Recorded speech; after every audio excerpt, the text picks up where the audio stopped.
Italian herbs and cheese is one of my favorite sourdough inclusions to make. It's easy, it's versatile, and it is absolutely delicious.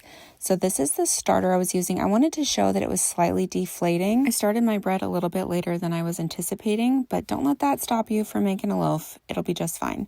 I wanted to show that there was hardly any starter left in the jar, but that's still plenty to feed for next time. So I like mixing my starter flour and water together first and letting that rest for about an hour before coming in and adding my salt. This gives a nice jump start to the bulk fermentation, and I find that it actually speeds it up quite a bit. So if you have trouble with starting your bread too late in the day and then you're up while you wish you were going to bed, this is a good way to speed things up. So I'm making sure I mix everything really well, wash my hands, and cover it. I like to feed my starter at this time as well. So that little bit that was left in the jar was enough to feed 50 grams flour, 50 grams water, and then this will be ready to use before bed if I want. I just use a paper towel to wipe off the stuck on starter bits so it doesn't go down the drain. So that dough rested for about an hour, and now it's time to come in and add the salt and a little bit more water. I will put all the ingredients and the timeline in the description so you can reference that for all of those details. I dimple in the salt in the water and then kind of squeeze it into the flour until it's completely absorbed. I was feeling like this dough just needed to be strengthened a bit more because it's kind of falling apart. So I like doing slap and folds. These are so fun to do, and the dough transformation is amazing. It's just slow down so you can see exactly what I'm doing. And I just do this for a couple of minutes, and the dough will really smooth out, and the salt is completely incorporated into the dough. This dough goes back in the bowl, and I let it rest for about 30 to 45 minutes, and then I come back and I'm ready to add my inclusions. Normally I add them during the second set of stretch and folds, but when I do that fermentales, where the starter flour and water sit for about an hour and then move on to the dough strengthening, this kind of feels like the second set of stretch and folds, even though this is really the first time we're doing it. So I just layer those inclusions on top, and then I fold them into the dough so that it's kind of evenly distributed. There are lots of ways that you can do this, and I kind of switch it up each time. If you want, you can laminate the dough or spread it into a very thin, wide rectangle on your countertop and sprinkle the seasonings on top, and then kind of roll it up and shape it like you would like for a final shaping. That's an option. Or you can kind of just do what I'm doing here by kind of stretching and folding and layering it into the dough. It really doesn't matter because the more that we do stretch and folds and coil folds throughout the bulk fermentation, it'll really even out into the dough. So it's just personal preference at this point. Now that the inclusions have been added to the dough, I'm going to cover this and come back in, you guessed it, 30 to 45 minutes for some stretch and folds. I like taking the temperature of the dough throughout the process just to give me some context for about how long things are going to take. The warmer your dough is, the faster the bulk fermentation will go. The cooler it is, the longer it will take. It's not an exact watch the clock situation. It just gives you a data point basically. I wet my hands before each round of stretch and folds just to make the dough a little bit easier to work with and less sticky. So every 30 to 45 minutes, I'm just coming back to do some stretch and folds. This really helps strengthen the dough, and it also gets those inclusions nicely distributed.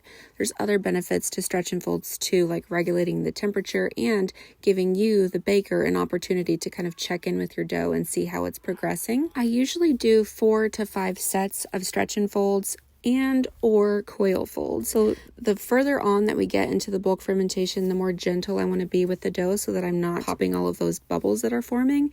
So that's why at this point I'm switching to coil folds. And again, throughout the process, I'm just periodically checking in on the temperature of the dough to give me an idea if it's staying the same or if it's changing drastically. And in this case, it was staying between 70 and 72 degrees.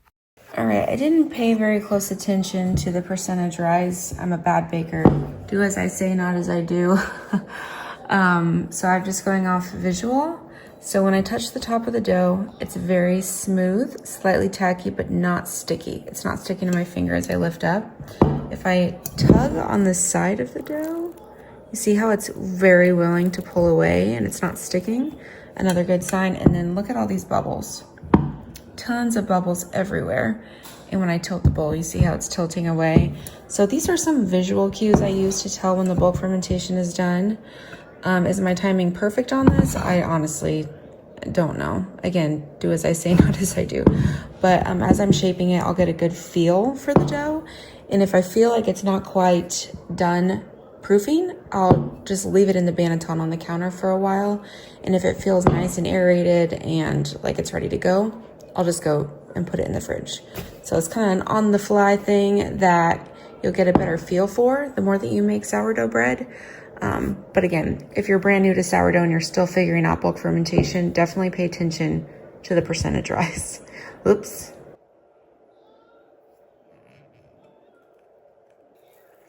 I just got this new bench scraper from Dexter. I'm excited to try it. It was America's Test Kitchen, their #1 pick.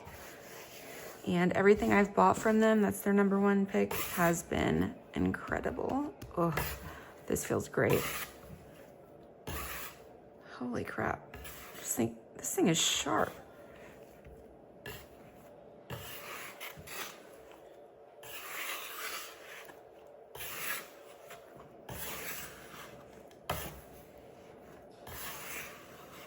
Okay, that's all I'm gonna do for the pre-shape. That's it. You see these bubbles forming?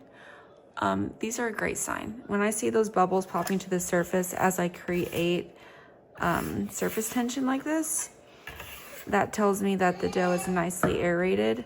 And it's exactly what I want in this dough. So I'm gonna leave this for about 30 to 40 minutes uncovered, and then I will come back and do the final shaping. My favorite final shaping method is the very simple caddy clasp. This is just folding the dough like a book basically and sticking it in your banneton. No fancy maneuvers, nothing you have to study. It's so simple, which is why I love it. I just pinch the seam shut and I will let this sit on the counter for like 10 to 15 minutes or so it can relax a little, and then I'll come back and kind of stitch it together. This is totally optional, but it adds just a little more surface tension. Here's a little look at our happy starter that we fed earlier on. Just wanted to show that.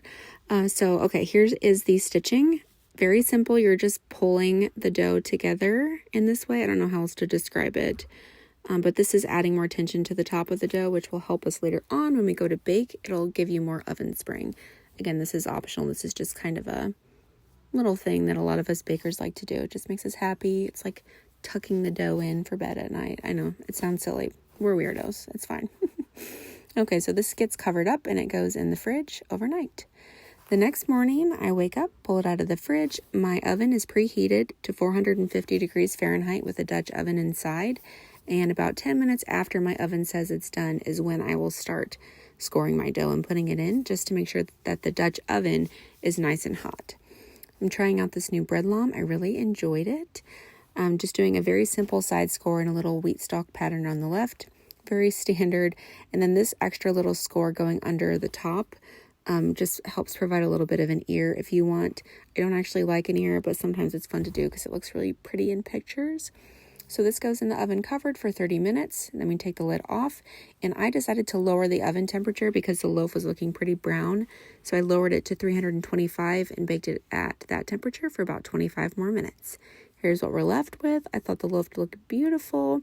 I wasn't so sure about the bulk fermentation because I was kind of lazy with it, but this turned out actually perfect. So it's just good feeling to me that the more that you practice with sourdough, the better you get a feel for those visual cues. And you can kind of rely on your intuition the more that you do it. So here is the crumb. Really beautiful bread, and it was delicious. My husband and his friends could not stop eating it, and my husband actually said he thinks it's the best loaf I've ever made. So definitely check out the description for the recipe and let me know in the comments if you try it out.